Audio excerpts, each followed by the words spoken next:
Admin के लोग थे, वो ये पूछ रहे थे सिंगिंग कॉन्टेस्ट होता है, डांस कॉन्टेस्ट होता है, ये भाई डेयर किस बात का, आपको क्या चीज़ आप रिकॉर्ड करने आए हैं।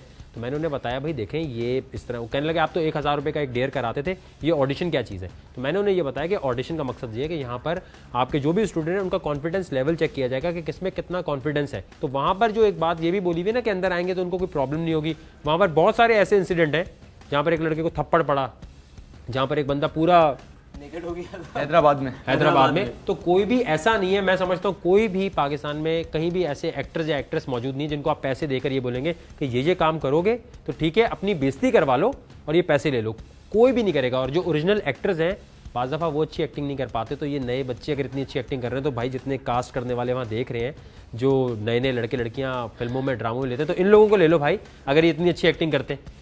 शो में सही तकलीफ होती है हर एक को। आप लोग बैठे हो यार, आप गाड़ी से गिरे हो तो फेक थोड़ी गिरे हो, थप्पड़ पड़ रहा है किसी को तो वो फेक थोड़ी पड़ा है। ये थोड़ी होता कि इसने हल्का थप्पड़ यूं घुमा दिया तो मैंने पीछे साउंड इफेक्ट, ऐसे तो नहीं होता ना। तो जो लोग, सर को तो मैंने खुद गाड़ी में बैठ के देखा था, ये से लेटा हुआ था तो बहुत जोर से लग गई यार। तो हर चीज़ यहाँ पर ओरिजिनल होती है, तकलीफ ओरिजिनल है। यहाँ पर अगर जो भी चीज़ें इनके साथ होती है, बेइज्जती ओरिजिनल हो रही होती है, क्योंकि यहाँ जो भी चीज़ हो जाती है एक दफ़ा तो उसको बहुत सोच समझ के करें। और क्योंकि रियलिटी शो में सिर्फ डेयर पे डिपेंडेंट नहीं है शो, ये मैं आपको क्लियरली बता दूं। बहुत सारे लोग कहते हैं यार इसमें डेयर होते हैं तो बाकी चीज़ें क्यों हो रही हैं। एक सोशल एक्सपेरिमेंट करके देखते हैं कि अगर डिफरेंट तरह के लोग एक साथ रहते हैं तो उनका क्या रिएक्शन है एक दूसरे की तरफ। डेयर सिर्फ एक हिस्सा है लिविंग ऑन द एज का, डेयर पूरे लिविंग ऑन द एज के ऊपर हावी नहीं है किसी भी तरह से। लास्ट सीजन में तो अनस और मारिया ने ओपनली क्लेम किया, शादी भी कर ली, हर चीज़ हो गई उनकी। इस सीज़न में किसी की शादी नहीं हुई, लेकिन नौशीन को मुबारकबाद देंगे भाई इस बात की कि ये आप लंदन जाने वाली हैं, निकाह हो गया आपका? जी बिल्कुल। क्या आपके के अलावा आसिम की भी शादी हो गई है? आसिम की भी शादी हो चुकी है। सरदार उम्मीद करता हूँ, लेकिन अब वो सरदार के ऊपर है कि वो। लेकिन मुझे ये बात पता है कि किरण की, क्योंकि मेरी वालदा से भी बात हुई, तो किरण की तरफ से कोई ऐसी बात, हाँ किरण की तरफ से ऐसी जो भी फुटेज ऑन एयर गई वो पहले हम कंटेस्टेंट से पूछते जरूर है कि भाई हम ऑन एयर करें या ना करें। तो किरण ने वो वहाँ पर बोला कि जी कोई ऐसे चक्कर नहीं है, और बिल्कुल मैं नहीं समझता उनकी कोई भी ऐसी चीज़ है। फिनाले के बाद कहाँ घूमने गए इनके साथ? काफी जगह घूमे हमने, बहुत घूमे।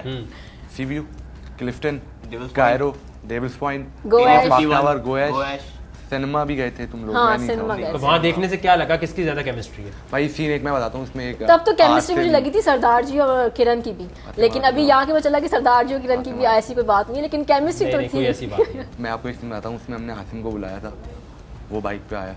आसिम भाई को शानी ने भेजा गाड़ी में, खुद वो बैठे बाइक पे, पीछे बिठाया मारिया को, निकल गए। क्या किसको बाइक पे बिठाया? मारिया को। मारिया और शानी बाइक पे कहाँ गए?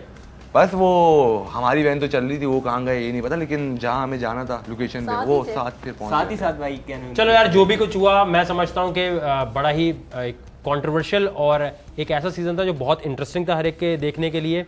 लेकिन एक बात है, मारिया विनर है, चाहे कोई भी फैसला गलत हुआ सही हुआ, कोई बॉटल गिरी, हाथ टूटा था, अगर उसने चालाकी की है या नहीं की, मारिया ऑफिशियल हमारी विनर है। जितने लोगों के जहन में ये कन्फ्यूजन थी, क्योंकि सारे कंटेस्टेंट ये सोच रहे थे कि आपने सारे ही एपिसोड में पैसे काटे हैं, ये एंड में आपने क्यों नवाज दिया, मारिया आपकी जानने वाली है, कौन है, क्या लगती है आपकी, तो बहुत क्लियरली ये बात हर एक।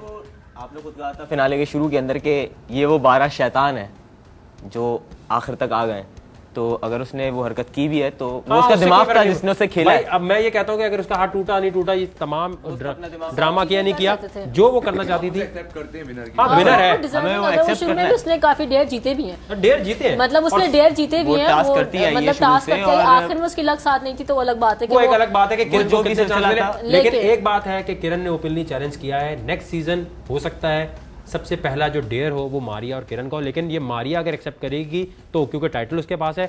एक कन्फ्यूजन जो किरण के जहन में थी, किरण के घर वालों के जहन में थी, और यहाँ सारे कंटेस्टेंट के जहन में थोड़ी बहुत थी कि भाई कितने पैसे उसे मिले। तो 100 जो भी प्रोसेस है, 100 रुपये पर मिनट कटने थे, कट के जो एंड में पैसे बचे वो 1,15,000 हैं जो मारिया को मिले हैं, और वही पैसे उसके पास हैं। और इंपॉर्टेंट चीज़ ये है कि नेक्स्ट सीजन में अगर कराची, लाहौर, इस्लामाबाद का कोई भी फड्डा होगा तो जितनी भी प्राइज मनी होगी उसको भी इसी वजह से कम कर दिया जाएगा। एक बहुत इंपॉर्टेंट बात यह है कि नेक्स्ट सीजन जो भी लिविंग ऑन द एज का होगा वो बहुत बड़ा होने वाला है।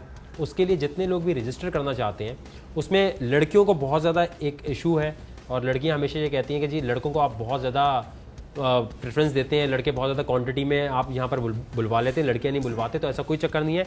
हमने इस दफ़ा कोशिश ये करनी है कि लड़कियों के हम इस दफ़ा सेपरेट ऑडिशंस करेंगे, उस दिन लड़के नहीं आए होंगे, क्योंकि लड़कियों का ये क्लेम होता है कि अगर लड़के बैठे होते हैं तो वो हूटिंग इतनी करते हैं कि हम साथ नहीं बैठ सकते। तो इस दफ़ा हम कोशिश ये करेंगे कि जिस भी शहर में जाएँ, जहाँ पर भी करने जाएँ ऑडिशन, वहाँ पर लड़कियों के सेपरेट ऑडिशन होंगे। उस दिन सिर्फ लड़कियाँ ही आएंगी और लड़कियाँ बिल्कुल आराम से आके उस दिन आए, क्योंकि लड़कियों का कॉन्फिडेंस लेवल बहुत गिर जाता है अगर लड़के हूटिंग करते हैं, उसको हम रोक नहीं सकते। तो जो भी लोग लड़के हैं या लड़कियां रजिस्टर करना चाहते हैं, आपको करना ये है कि ARYmusic@rocketmail.com, ये ईमेल एड्रेस आपके सामने है। इस पर आपको अपनी 2 तस्वीरें, अपना कॉन्टैक्ट नंबर और उसके साथ साथ आपने ये बताना है किस शहर से या दुनिया में किस मुल्क से आपका ताल्लुक है। दुनिया में आप कहीं भी रहते हैं, आप शो का हिस्सा बन सकते हैं। ऑडिशंस की डेट अनाउंस जब होगी तो हर जगह नजर आ जाएगा, फेसबुक पे भी, ARY म्यूजिक पे भी। अभी के लिए रजिस्ट्रेशन शुरू है। अपने मोबाइल से वीडियो बना लें और उस वीडियो में आपने सिर्फ एक बात बोलनी है कि आप इस शो में क्यों आना चाहते हैं। दुनिया में आप कहीं भी रहते हैं, आपकी वीडियो देखकर हम और आसानी हो जाती है। जो लोग वीडियो हमें ईमेल करेंगे उनको हम